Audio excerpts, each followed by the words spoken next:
And I'm Brooke Van Buren. Please stand for the Pledge of Allegiance. I pledge allegiance to the flag of the United States of America and to the republic for which it stands, one nation, under God, indivisible, with liberty and justice for all. Please pause for the moment of silence.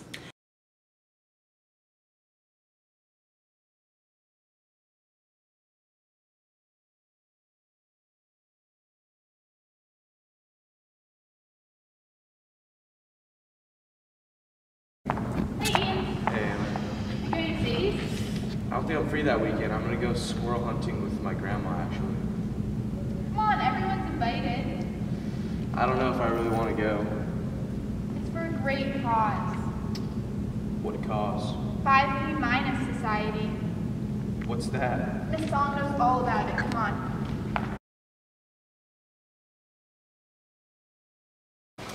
Cri-du-chat syndrome is also known as 5P minus. There's a little bit of a distinction between the two, but for our purposes, they're synonymous.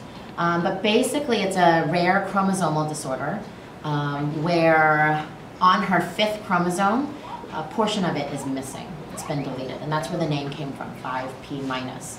And the reason why it's also known as cri-du-chat, or cry of the cat, is that for the particular region of the chromosome that's missing, one distinguishing feature between people who have this syndrome is that their cry sounds like a little cat. And it's more when they're newborns. Her voice is more high-pitched right now, but her cry doesn't sound like a cat anymore.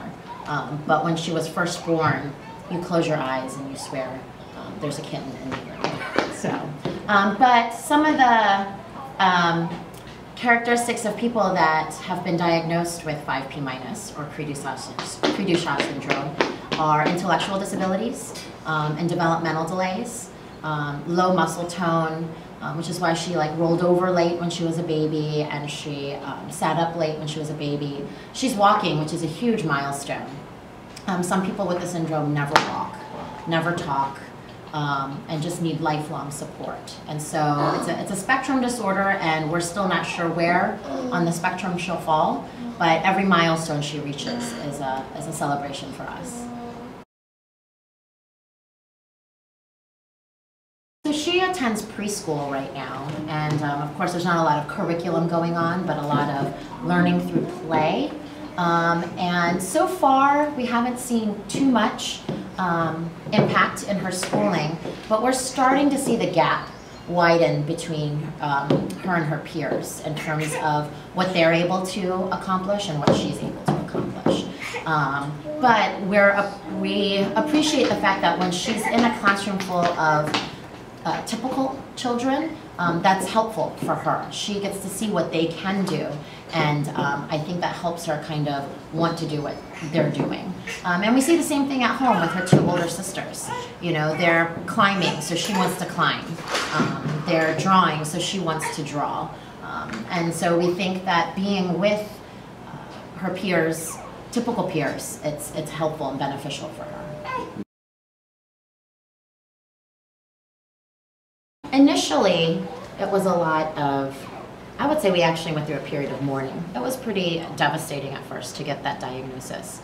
But then we're beyond that now, and we're at the point where we just want to think, okay, what's the best that we can give her? We want to make sure she has all the opportunities possible that can be given to her. And so early intervention is a big focus for us right now. So she goes through physical therapy twice a week and speech therapy. And that's also related to her hearing loss. You can see her hearing aids. But making sure that she gets as much support as she needs. There are people who are in areas, we're blessed to be in this Northern Virginia area where we have resources to reach out to. But there are people in areas where they may not have access to all that we do. And so we want to make sure that we take advantage of it all. So our life at home is very much one therapy session after another, a lot of medical appointments, lots of therapy appointments. Her sisters are great in being supportive and understanding that that's where a lot of our life is running off to. But at home, it's a lot of play too. I mean, these 3 girls get along well. She loves her older sisters and loves doing what they're doing, following them, just being a part of all the action. But you know, this is basically life at home. They've been amazing. It's such a rare condition. About 1 in 50,000 infants are born with this. And if you want to have some sort of comparison, there's about 1 in 800 infants born with Down syndrome, which is similar. It's a chromosomal disorder. It's something you're born with, not a disease, you know, but just who you are. It's who you are, right? And so 1 in 50,000 versus 1 in 800. So it's so rare that her doctors missed it for a long time. And it wasn't until we got blood testing done to find the actual part of her chromosome that was missing. Not yet, baby. Okay. And so the society was amazing. When we found them online, it was just nice to know there were people that understood exactly what we're going through, from the devastation and the mourning period, and then the, okay, what do we do now, you know? And so they were a huge support for us, a source of information. Like I said, the doctors at first, you know, they missed it all, and so they're kind of learning it as we were learning it. But the society are filled with members, of family members, of parents, of people who have been going through it, who have gathered all that information already. So they were a wealth, a source of knowledge for us, of information, as well as support, knowing that they know exactly what we're going through. And so for us, like, I don't know if we would be where we are in terms of mentally being at that path where we're just like, okay, we're ready to go. What do we do now? Versus, you know, without them, maybe we'd still be in that devastation period and just kind of like hands up, not knowing what to do, you know? And so we're so grateful for them. We really are. Well, you're kind of witnessing some of it. Anna's just climbing all over. She's a typical toddler in that sense, just getting into everything and playing.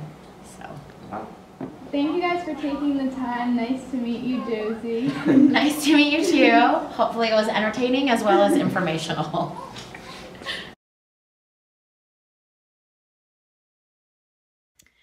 And we also wanted to say thank you so much for your willingness to give, but also just for your love and support. It means the world to us, and to all the families that are a part of 5P- Society. We're really grateful for just your willingness to help and to support us. And Josie also wants to say, I love Langley. Can you say bye, Josie? Say bye.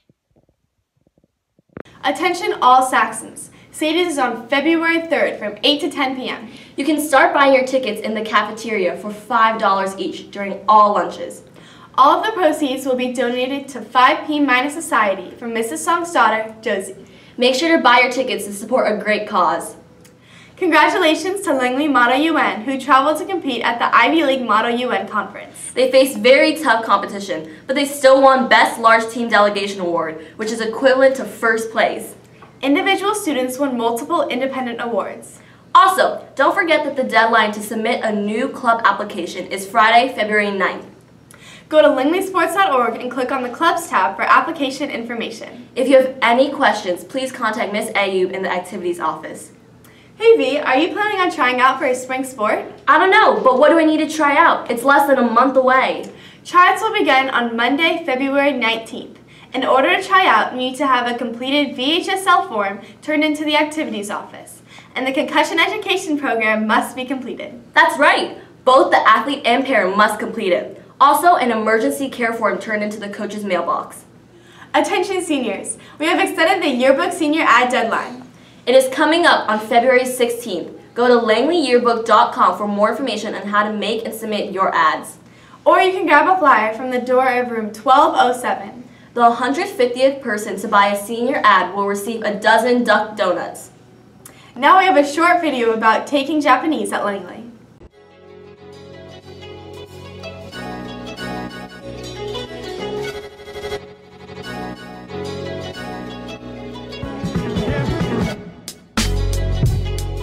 はじめまして、私はスクロン先生です。どうぞよろしくお願いします。So my name is Mr. Scrontz. I'm the Japanese teacher here at Langley High School, and I hope you enjoy this awesome video.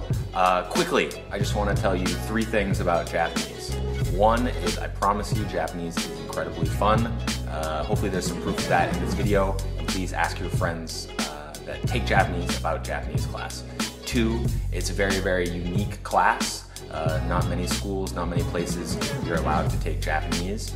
So if you are looking for something different and unique, please consider Japanese. And 3, and this is the hardest one for me to prove, but I promise you, I'm an awesome teacher. In Japanese class, also, we have lots of very, very interesting projects. I have lots of Japanese foods, as well as Japanese stuff and goods that you can find nowhere else. Very interested in technology, so we have more iPads than any other class.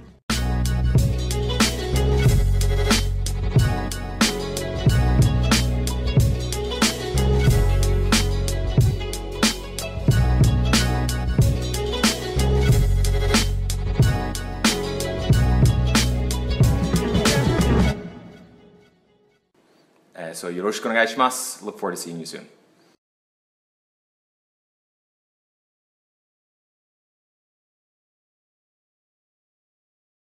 Now it's time for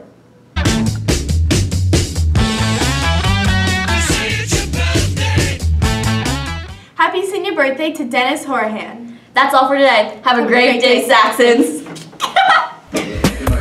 Back in the cup, add it up. Put my friends in the truck, add it up. If you're thinking on me now, that's enough.